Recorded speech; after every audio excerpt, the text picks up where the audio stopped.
UPSC topper Ishita किशोर हमारे साथ में हैं। आपको बहुत बहुत बधाई। उम्मीद की थी कि पोजीशन पहली होगी? उम्मीद तो सब करते हैं, but it's really a dream come true and I am really on cloud 9 today.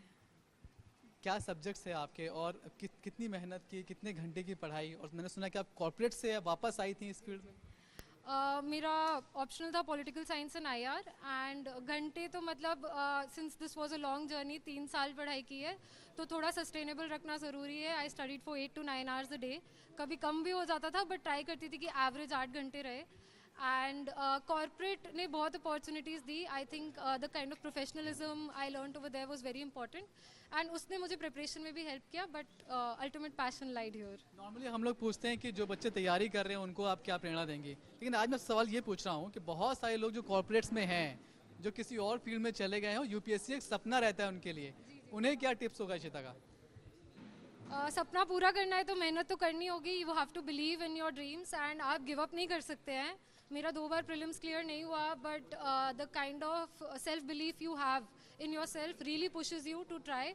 I know it can be an infinite loop कि बस एक बार और, बस एक बार और, लेकिन अगर आप सिंसियरली काम कर रहे हैं and you are putting in the hours, you are doing the effort, तो फिर there is nothing that can stop you. हिम्मत कहाँ से आ रही थी कि 2 बार, एक जॉब आप छोड़ कर आए, 2 बार नहीं हुआ, तो हिम्मत कहाँ से आती है आगे बढ़ने के लिए?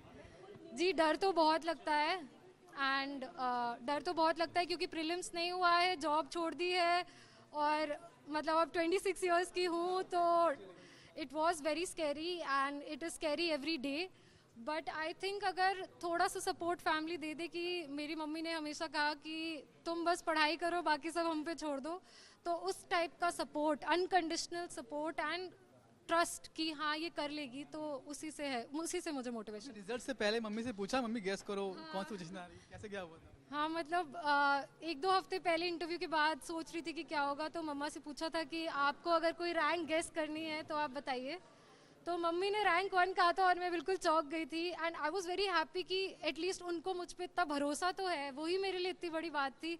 वो रैंक 1 होने से ज़्यादा बड़ी बात थी कि हमारे पेरेंट्स हम पे इतना ट्रस्ट करते हैं, तो आज उनका भी सपना पूरा हो गया।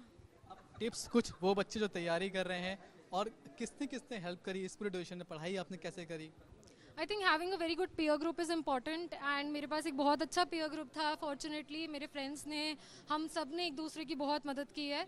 And apart from academic skills, please be very careful about the emotional skills that are needed. You need to be patient, you need to be perseverant. एकदम से गिव अप नहीं करना है, एकदम से छोड़ना नहीं है, एकदम से कर लिया ये सब नहीं है। आपको कंसिस्टेंट रहना है और शांत दिमाग से पढ़ाई करनी है, शांत दिमाग से एग्ज़ाम देना है।